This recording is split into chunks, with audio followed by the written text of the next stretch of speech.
Today I'm going to be altering a die to make a shaker card. Hi there, it's Therese from Lostinpaper and I'm here with some fun Ellen Hutson products, and I'm going to be making a shaker card. I've got to make lots of pieces to put together or bring together to make this card, so I'm going to share it all with you along the way. I have one of the new ink blending tools from Altenew, and this is really good for ink blending over large areas. So I'm starting my card by creating the background here. I've got some of the Catherine Pooler dye inks, a pretty mint to be colour here, and I have tried to ink blend this colour before, and I'm just using 110 Nina cardstock here, so nothing special, and I could never get it dark enough, but with this ink blending tool it was perfect. Now I want to stamp the swirl background over top of this panel, and it's bigger than my piece of cardstock, which is cut to the finished size of the front of my card. So to hold it in place while I was stamping it in my MISTI, I did add some adhesive behind my panel here, because these big stamps do tend to lift the cardstock up, and I knew I was probably going to have to stamp this out a couple of times, which indeed I did, so I was glad I used my MISTI there. But those two, the blue, I used the suede shoes. Is that what it's called? Suede shoes. Blue suede shoes. I used that over top of the mint to be, and I thought that's a really pretty combo. I have a few animals that I've stamped out from the Life is a Circus stamp set. 4 monkeys and an elephant. I have done some really simple Copic colouring, and I have got the colours off to the side here. I did come in and add a little bit of pink to the cheeks and to the ear of the elephant, which I haven't got here. I used the R11 to do that, but I didn't actually share that here. And these are a really sweet set of like circus style elephants, and it has some really fun sentiments and things in it, but I use a sentiment from a different set, and you'll see that a little bit later on. I have done some really simple shading here. I didn't want to complicate it. And once it was all coloured, I did decide to die cut them out with the coordinating dies and lined them up just with a piece of scrap paper that I'd already die cut the image from, and then I could just sit the die back in place, so I knew it was placed perfectly. Now here's for the magic. I didn't want this to be a cage, I suppose, so I wanted to adapt this die here and make it a big window shaker. So what I've done is actually die cut it out, and I'm just using a pair of sharp scissors to cut away the bars of the cage, because I wanted these critters not to be caged.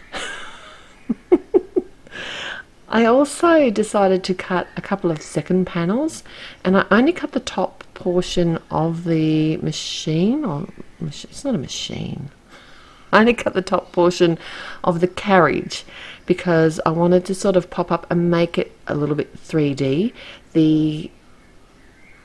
I didn't want it to look like a cage. Originally I was thinking it could be a stage, but in the end I did add some wheels and make it into a carriage. I just think it looked better at the time.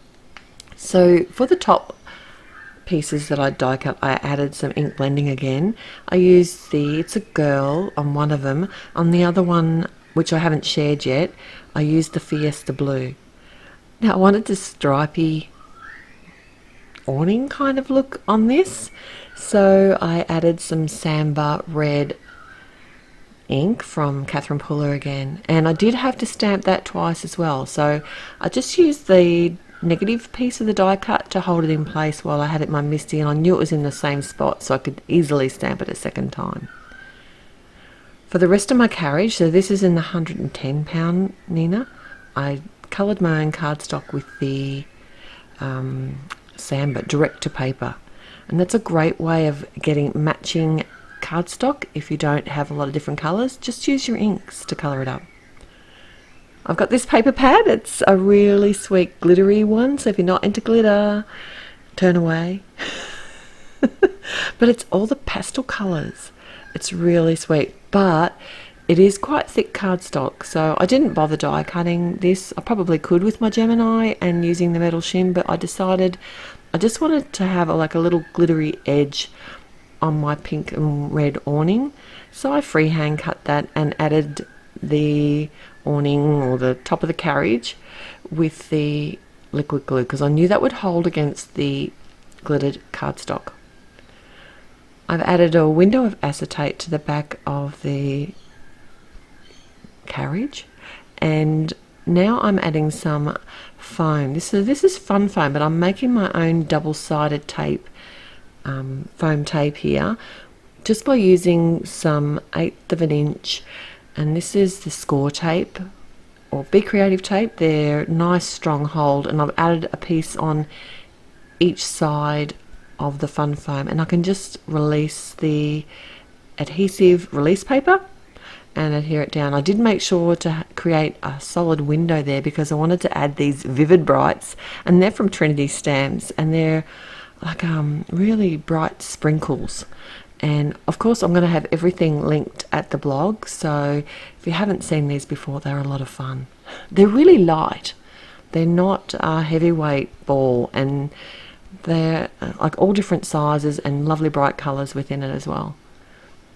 So now I decided to add the blue awning piece, and I just offset that a little bit, and I adhered that with some liquid glue yet again. I'm going to piece the rest of my carriage together now with the monkeys and the elephant.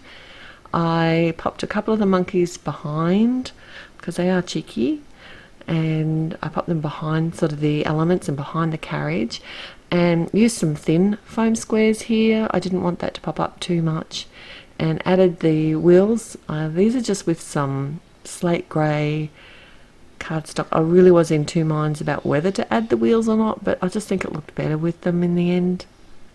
Popped up the elephant and the swinging monkey, and I did add a sentiment, and it's from the Little Lady stamp set and the coordinating dies, and it's a flag here that I've stamped Hooray. It has sort of 3 different sentiments that you can use in the flag, and I thought it'd be fun to have the monkey holding that.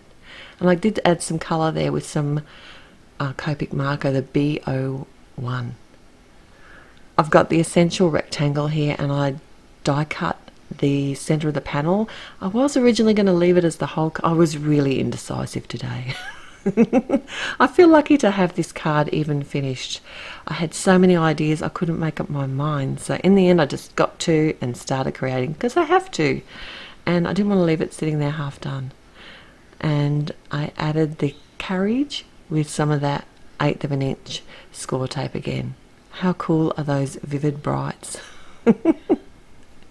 I hope you've enjoyed today's video. If you did like it, please click on the thumbs up button to let me know that you did, and if you haven't already, it'd be wonderful if you could subscribe to the channel. I'll be back again here real soon. Till then, happy paper crafting. Bye.